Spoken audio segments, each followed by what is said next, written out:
नमस्कार विद्यार्थी मित्रांनो, स्कॉलरशिप आणि बरंच काही या आपल्या यूट्यूब चॅनलमध्ये तुम्हा सर्वांचं मनापासून स्वागत। आज आपण इयत्ता 3री साठी एखादी सराव प्रश्नपत्रिका न सोडवता बुद्धिमत्तेमधील जे महत्त्वाचे घटक आहेत त्यापैकी एक म्हणजे रांगेतील स्थान, की ज्याच्यावर हमखास एक प्रश्न विचारला जातो, तर तेच आज समजून घेणार आहोत।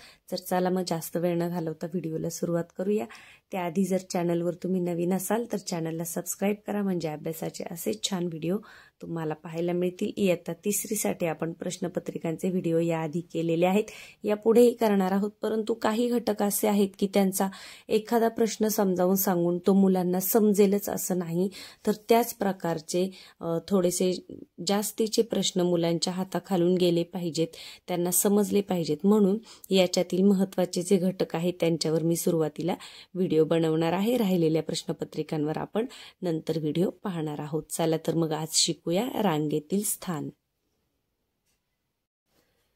तर पहा, एका रांगेत 1 मीटरवर 1 याप्रमाणे खांब उभे केले तर पहिल्या व 8व्या खांबातील अंतर किती?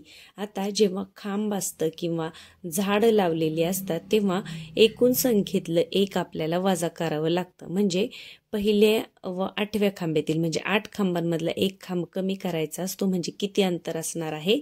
7 मीटर एवढं अंतर असणार आहे। आता हे तुम्हाला मी आकृती काढून समजून दाखवते। आता पहा, समजा त्यांनी काय म्हटलंय की 1 मीटर अंतरावर खांब आहे। आता समजा मग इथे पहिला खांब, मग दुसरा, तिसरा, चौथा, 5वा, 6वा, 7वा, 8वा, 8 आणि 1 मीटरचं अंतर आहे। 8 खांब आहेत, परंतु अंतर किती वेळा झाले पहा, 1 2 3 4 5 6 7 वेळा झालेलं आहे। इथपर्यंतच 8 खांब आहेत, परंतु अंतर किती वेळा झालेलं आहे? 7 वेळा, म्हणजे 7 मीटर एवढंच अंतर आलेलं आहे। तर जेव्हा झाड असतं किंवा खांब असतो तेव्हा दिलेल्या एकूण संख्येपैकी 1 आपल्याला कमी करावा लागतो, नाही तर 8 खांब आहेत म्हणून 8 मीटर अंतर असं लिहायचं नाही। तर पहा, इथे त्यांनी ते उदाहरण सोडून दिलेलं आहे, मी माझ्या पद्धतीने तुम्हाला समजून सांगितलंय। पुढे पाहूया, एका रांगेत सविता बरोबर मध्यभागी असून तिचा क्रमांक 13वा आहे, तर रांगेत एकूण किती मुली आहेत? आता हे कसं करायचं पहा।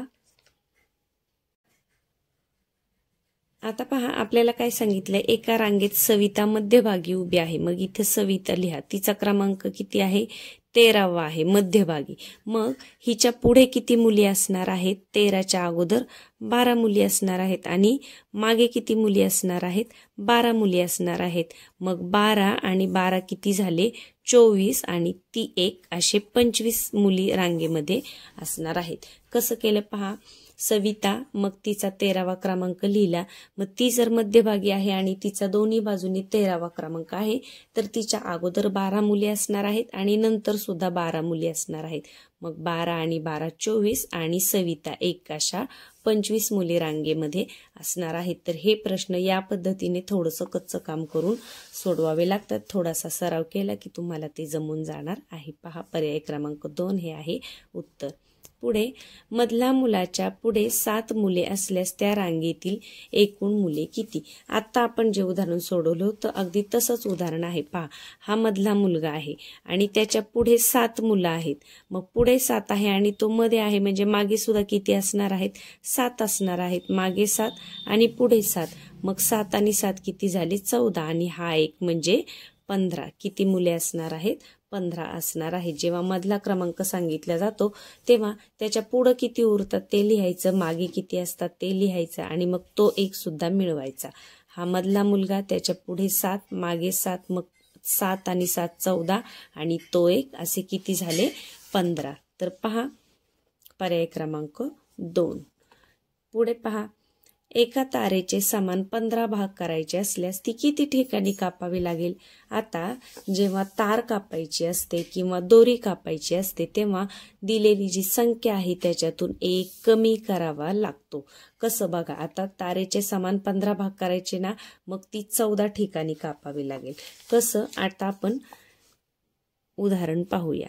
समजा ही तार आहे, जेवढं बसेल रेष तेवढी मी लिहिते आणि आपल्याला ती 15 भाग करायचे आहेत। मग पहा, 1 2 3 4 5 6 7 8 9 10 11 12, मी थोडंसं वाढवते इथं, 13 14 आणि 15, 15 भाग करायचे आहेत ना आपल्याला. मग ती किती वेळा आपण कापली पहा. एकदा कापली, किती भाग झाले बघा. 1 2 3 4 5 6 7 8 9 10 11 12 13 14 15, 15 भाग झाले. इथं ती आपण कापली नाही. किती वेळा कापली पहा. 1 2 3 4 5 6 7 8 9 10 11 12 13 आणि 14. म्हणजे जेव्हा तार कापायची असते, दोरी कापायची असते, तेव्हा दिलेल्या संख्येतून एक कमी करायचं.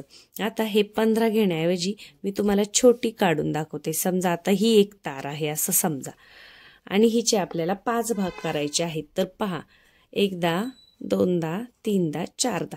किती वेळा कापली आपण. 1 2 3 4, 4 वेळा जेव्हा कापली तेव्हा किती भाग तयार झाले पहा. 1 2 3 4 5, म्हणजे बरोबर 5 भाग तयार झाले. त्यासाठी 5 वेळा कापायची गरज नाही, 4 वेळा कापावी लागते.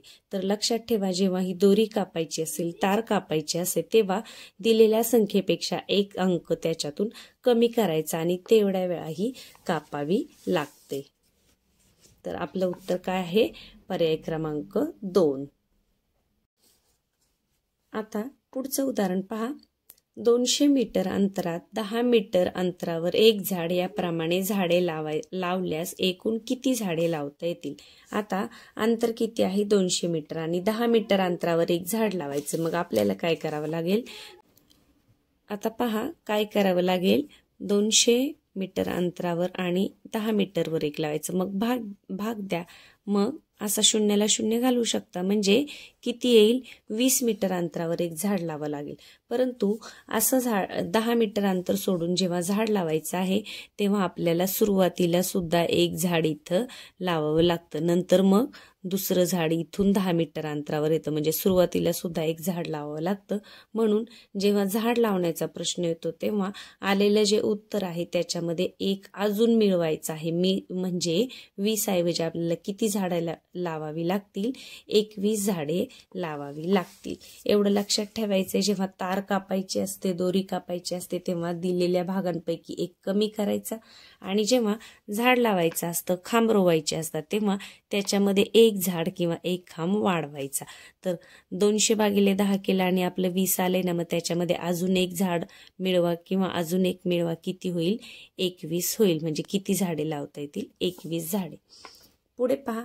सलीम एका रांगेत डावीकडून 13वा आणि उजवीकडून 17वा आहे. तर रांगेत एकूण मुले किती. आता सलीम एका रांगेत डावीकडून म्हणजे आपली डाव्या हाताची जी बाजू आहे तीच असते डावी बाजू. मग सलीम डावीकडून 13वा आहे. सलीमचा स लिहिला. डावीकडून तो 13वा आहे. म्हणजे त्याच्या अगोदर किती मुले असणार आहेत. 12. आणि उजवीकडून म्हणजे आपल्या उजव्या हाताची बाजू म्हणजे या बाजूने. तर या बाजूने तो कितवा आहे. 17वा आहे. म्हणजे त्याच्या मागे किती मुले असणार आहेत. 17 हा तो 17वा आहे. म्हणजे इथे किती असणार आहेत. 16. मग आपल्याला काय करायचंय. 16 आणि 12 यांची बेरीज करायची. किती येईल पहा. 16 आणि 12, 6 आणि 2 8 आणि 1 आणि 1 2, 28. 28 मुले आणि हा मधला जो आहे सलीम तो एक. म्हणजे किती मुले असणार आहेत. 29 मुले असणार आहेत. कसं केलं पहा. मी पुन्हा एकदा समजावून देते. सलीम इथे आहे. त्याचा डावीकडून 13वा नंबर आहे. 13वा म्हणजे त्याच्या अगोदर किती मुले असणार आहेत. 12. आणि उजवीकडून त्याचा 17वा नंबर आहे. म्हणजे त्याच्या मागे किती मुले असणार आहेत. 16. त्याचा एक सोडून द्या. तर मग 12 आणि 16 यांची आपण बेरीज केली. ती आली 28. आणि सलीम एक त्याच्यामध्ये मिळवायचा. म्हणजे एकूण किती मुले असणार आहेत त्या रांगेमध्ये. 29 मुले असणार आहेत. तर हे डाव्या उजव्या बाजूने सोपं असतं. फक्त असं मांडून घ्यायचं. या दोन्हींची बेरीज करायची आणि हा मधला जो एक मुलगा आहे तो सुद्धा याच्यामध्ये मिळवायचा आहे. तर पहा कुठे आहे आपलं उत्तर. 29. पर्याय क्रमांक 1. आता पुढे पहा. एका रांगेमध्ये मीना मध्यभागी असून तिच्या डावीकडे 8व्या क्रमांकावर सीमा आहे आणि उजवीकडे 10व्या क्रमांकावर लीना आहे. तर या रांगेत कमीत कमी किती मुली असल्या पाहिजेत. आता पुन्हा तसंच उदाहरण आहे. थोडंसं वेगळं आहे पहा.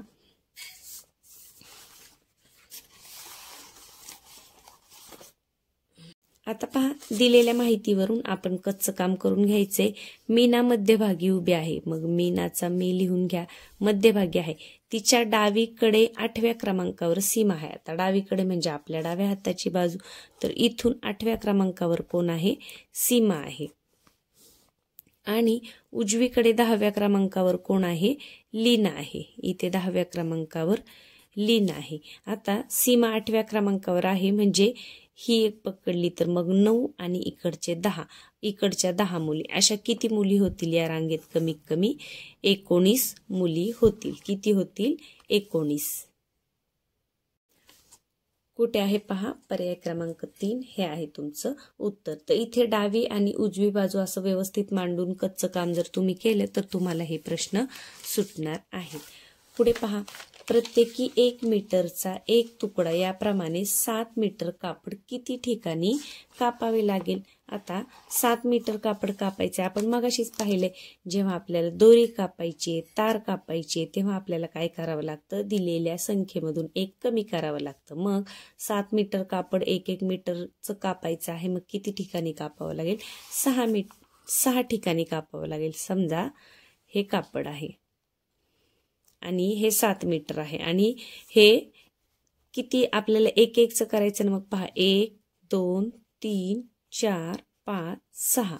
पहा किती भाग झाले? 1 2 3 4 5 6 आणि 7 भाग त्याचे आपोआप तयार होतात. म्हणजे जेव्हा कापायचं असेल दोरी किंवा कापड किंवा तार, तेव्हा दिलेल्या संख्येतून 1 कमी करायचं. हे लक्षात ठेवा. म्हणजे तुम्हाला जास्त इथे सोडत बसायची, कच्चं काम करायची सुद्धा गरज नाही. फक्त लक्षात असेल ना की कापावं लागेल, लिहिले ना, मग 7 मधून 1 कमी करा. 6 तुमचं उत्तर. बिंदास अगदी लिहून टाका. पुढे पहा, झाडांच्या रांगेत एका आंब्याच्या झाडाचा डावीकडून 5वा आणि उजवीकडून 17वा क्रमांक आहे. तर त्या रांगेतील बरोबर मध्यभागी येणाऱ्या झाडाचा क्रमांक किती असेल? आता झाडाचा क्रमांक दिला किंवा मुलांचा क्रमांक दिला तरी उत्तर काढण्याची पद्धत तीच आहे. काय म्हटलंय? झाडांच्या रांगेत आंब्याच्या झाडाचा डावीकडून 5वा. आता इथे आंबा लिहा. डावीकडून म्हणजे या बाजूने, डावीकडून 5वा म्हणजे त्याच्या अगोदर किती झाडं आहेत?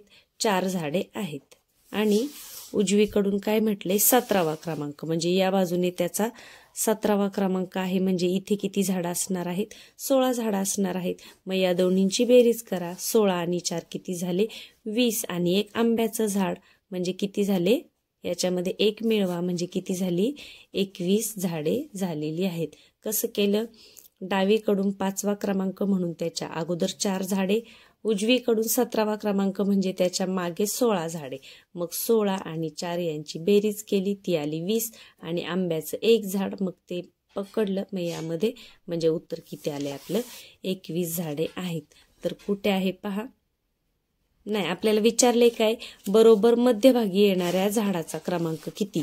आता 21 झाडं जर आहेत, या पद्धतीने 21 झाडं धरली आणि इथे मध्यभागीचं झाड जर पकडलं तर मग इकडे 10 झाडे, इकडे 10 झाडे, 10 आणि 10 20. आणि हे मधलं आहे ते किती नंबर येणार आहे? त्याचा 10 नंतर 11वा नंबर येणार आहे. 11 मधल्या झाडाचा क्रमांक किती येणार आहे? 11. म्हणजे मागे 10 झाडे, पुढे 10 झाडे, मधल्या झाडाचा क्रमांक आहे 11. पहा पर्याय क्रमांक 4. पुढे पहा, आता एका रांगेत 13 विद्यार्थी उभे आहेत.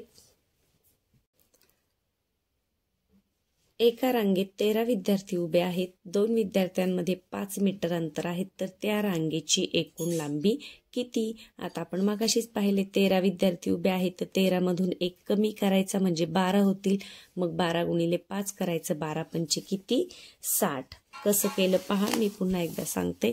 समजा ही रांग आहे, याच्यामध्ये 13 विद्यार्थी उभे आहेत.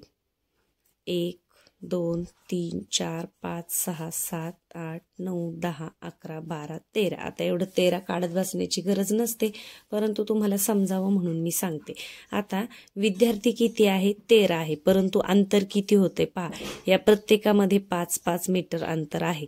तर किती भाग झाले? 1 2 3 4 5 6 7 8 9 10 11 आणि 12च भाग झाले. विद्यार्थी जरी 13 असतील तरी भाग किती तयार होतात? 12. म्हणून आपण 12 गुणिले 5 केलं, 12 पंचे 60. तोंडी सुद्धा हे तुम्हाला करता येईल. किती अंतर आहे त्या रांगेची एकूण लांबी किती आहे 60 मीटर. पर्याय क्रमांक 3. आता शेवटचा प्रश्न आहे या स्वाध्यायामधला. एका रांगेत 23 मुले उभी आहेत. बरोबर मध्यभागी अपूर्व उभा आहे. त्याच्या उजवीकडे चित्रा उभी आहे. तर तिचा रांगेतील पुढीलपैकी कोणता क्रमांक असेल? आता हे आपण कसं करणार पहा. एका रांगेमध्ये 23 मुले आहेत आणि मध्यभागी अपूर्व उभा आहे. आता इथे आहे अपूर्व आणि 23 आहेत ना, म्हणजे इकडे किती असणार आहे 23 मधला आपण 22 पकडूया. म्हणजे इकडे 11 आणि इकडे 11. 11 दुने किती होतील 22 होतील आणि हा एक 23वा होईल. म्हणजे झाली 23 मुले. आणि काय म्हटलंय पुढे की त्याच्या उजवीकडे चित्रा उभी आहे. आता उजवीकडे म्हणजे कुठे? इथे जर तो असेल तर आपली उजवी बाजू हीच आहे त्याची उजवी बाजू. उजवीकडे म्हणजे इथे जर चित्रा उभी असेल तर तिचा रांगेतील क्रमांक कोणता असेल? आता हे 11, मग इथे कोणता नंबर येणार आहे 12. ह्याचा नंबर असणार आहे 12. मग उजवीकडचे नंबर मग 13, 14, 15, 16 याप्रमाणे असतील. तर तिचा नंबर कोणता असू शकेल? आता इथे 13 दिसतंय का पर्यायात? 10, 11, 12, 14. तर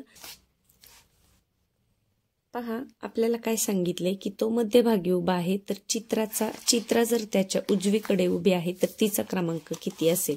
मग तिचा क्रमांक एकतर 11वा असेल किंवा मग त्याचा 12 आणि नंतर तिचा 13वा असेल. पण 11 किंवा 13. मग याच्यापैकी पर्यायामध्ये काय दिले पहा. 10, 11, 12 आणि 14. 13 दिलेलं नाही. म्हणजे मग कोणतं उत्तर आहे? पर्याय क्रमांक 2. तर या पद्धतीने रांगेतील स्थान जेव्हा मुलं करतात तेव्हा त्यांना या पद्धतीने कच्चं काम करायला शिकवा. म्हणजे हे जे प्रश्न असतात त्यांचा तुम्ही चांगला सराव केला तर अगदी अर्ध्या मिनिटामध्ये सुद्धा हे प्रश्न सुटतात. आणि हे जे दोरी कापायचं झालं किंवा तार कापायचं असेल, कापड कापायचं असेल, दिलेल्या भागातून एक भाग कमी करा. म्हणजे 15 भाग करायचेत ना, मग 14च वेळा कापावं लागेल. जेव्हा झाड लावायचं असतं तेव्हा एक झाड वाढवायचं आहे. झाड लावताना किंवा खांब रोवताना एक खांब त्याच्यामध्ये वाढवायचा आहे. एवढं थोडंसं जरी तुम्ही लक्षात ठेवलं तरी हे प्रश्न तुम्हाला अगदी सहज सुटणार आहेत. रांगेतील स्थान एक महत्त्वाचा घटक आहे म्हणून आपण हा आज पाहिलेला आहे. पुढच्या व्हिडिओमध्ये आपण दिनदर्शिकेवर आधारित प्रश्न पाहूयात, कारण ते सुद्धा खूप महत्त्वाचं आहे. कॅलेंडरवरचे प्रश्न मुलांना काही मुलांना पटकन समजत नाहीत म्हणून त्याच्यावर सुद्धा एक व्हिडिओ मी बनवणार आहे. आजचा व्हिडिओ आवडला असेल तर व्हिडिओच्या खाली जे लाईकचं बटन आहे त्याला नक्कीच क्लिक करा. चॅनलवर नवीन असाल तर सबस्क्राईब करा. चला तर मग पुन्हा भेटूया उद्याच्या व्हिडिओमध्ये.